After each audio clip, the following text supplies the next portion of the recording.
Hey guys, welcome back to the Curly Reader. My name's Amanda, and today I want to share with you some books that I've read recently.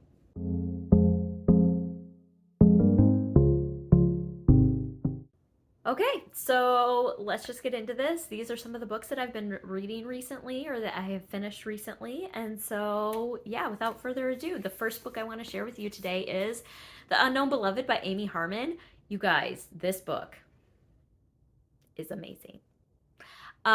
This follows Danny, who is a young woman living in the 1930s in Cleveland, and her role in helping to find a serial killer there.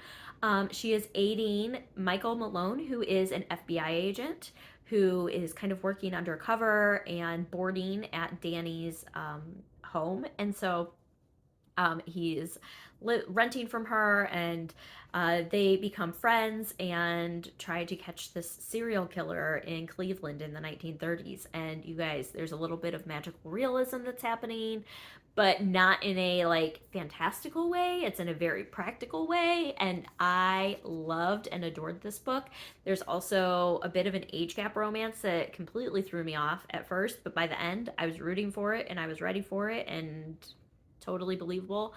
And so, yeah, that's really what this book is about. I adore Amy Harmon's writing. I have decided, like, this is my second book by her, and it was so good. It was just so good. And so, yeah, I could not recommend this enough. 5 stars, hands down. Absolutely loved it. Another one that I've read recently is Shady Hollow by Juno Black. This is a cozy mystery, and I describe this after reading it as Zootopia meets Gilmore Girls. And you got this book. This follows Vera Vixen, who is a fox who is a reporter at Shady Hollow's newspaper, and there's a murder that happens, which is something that's pretty unusual for Shady Hollow, and so she is trying to help catch this murderer by looking into it to write her story. And it was so good. It was so good. You know it's going to be good when the foreword or author's note at the beginning basically says, if you're trying to figure out how a fox and a mouse can have an eye-to-eye conversation, just move along. You need to just suspend your belief and let's move along. And so it was a really, really good one. It was very cute and very sweet, and I loved it. 4 stars. All right. Next, in a completely different right turn, we have And There He Kept Her by Joshua Molling. This is not a cute, cozy mystery. This is a full-on suspense thriller, and this was super good.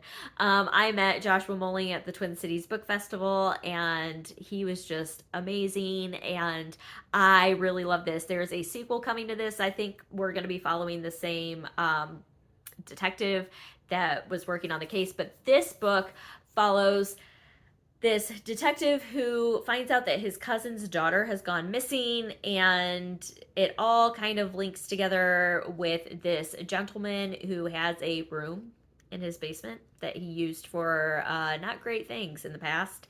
And then one night, 2 teens break into his house, and he takes things into his own hands, we'll say, and things get a little yikes. So I really enjoyed this book. I gave it 4 stars. I thought it was suspenseful and thrillery, and I really liked it. And so if you're looking for a good thriller, And There He Kept Her, I believe is his debut novel. And there are more to come. And so, yeah, I highly recommend that one as well.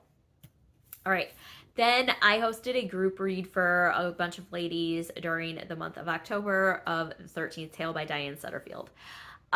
This one was a bit of a struggle for me. I was not the biggest fan of this. I tried listening to the audiobook. I tried reading the print version, and eventually I ended up listening to the abridged version of the audiobook, and it was fine. It was not great. It was not awful. It was just fine. Although I will say, especially at the beginning, there are some really, really beautiful quotes about reading and books and what reading means. And wonderful writing, but the story itself for me was just wah wah. This is a story of Vida Winter, who is a very, very famous author, and one day decides to invite a biographer to come and write her life story after kind of giving the shove off to anybody who tried to interview her in the past. And so the writer is trying to figure out why Vida Winter wants her to write her story now, and is she actually going to tell her the truth? And then we're also getting the like story itself and what's going on. Um, it was just fine. It was very gothic. It was very like dark and twisty, but for me, I think it was just the timing of this was not right for me, and so 2.5 stars. All right, and then I read a very anticipated book for me, The Witches of Moonshine Manor by Bianca Marais. Bianca Marais is one of my favorite authors. I love her writing so much. And this one is written really, really, really well. However, the storyline itself just didn't quite do it for me. I found myself getting bored with it. And the writing is hilarious. I will say that. It's hilarious. But there is a lot of language in this book, and it is very, very, very, very different from Bianca Marais' previous two works. This follows a coven of old witches, I don't know, in their 70s and 80s witches, and there is a very strong feminist agenda with this book. But the one thing that I will say I really, really liked about this book was that it was very empowering on aging, and just like accepting your aging and embracing that and thriving in your old age. And I love that aspect of this book. And I love the humor in it, but the actual storyline itself is basically just about this group of witches, and they have to save their house because the men are coming to take it away from them. And it was fine. 3 stars. It was okay. All right, and then the next book that I want to share with you is Daisy Darker by Alice Feeney. This is one that I read because a lot of my friends were reading it, and I was getting FOMO, as one does, and so I just listened to it, and it was really, really, really good.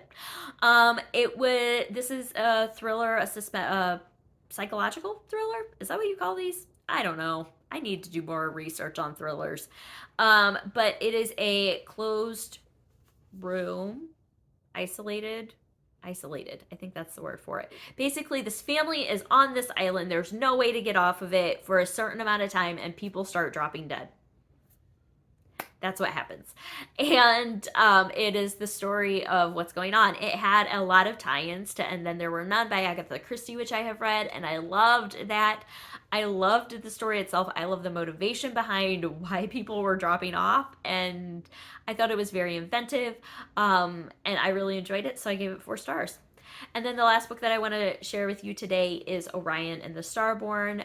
This is by KB Hoyle. This is the book most recent release from Owl's Nest Publishers, which my friend Katie started with Karen, who is KB Hoyle.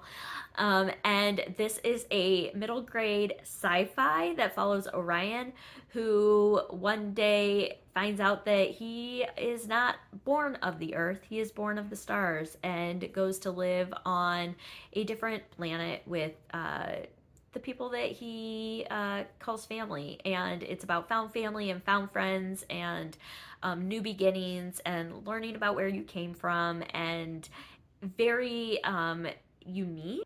And I think it's one that's going to appeal to a lot of middle grade readers, and so I would highly suggest checking it out. I really enjoyed my time with it, and so yeah, like I said, highly suggest. So those are 7 books that I have read recently. If you've read any of them, I would love to hear your comments about them down below in the description. No, down below in the comments. And yeah, let me know what you've been reading recently as well. And that's going to do it for today. So I hope that you enjoyed this. I hope that you stick around and subscribe. And until next time, see ya.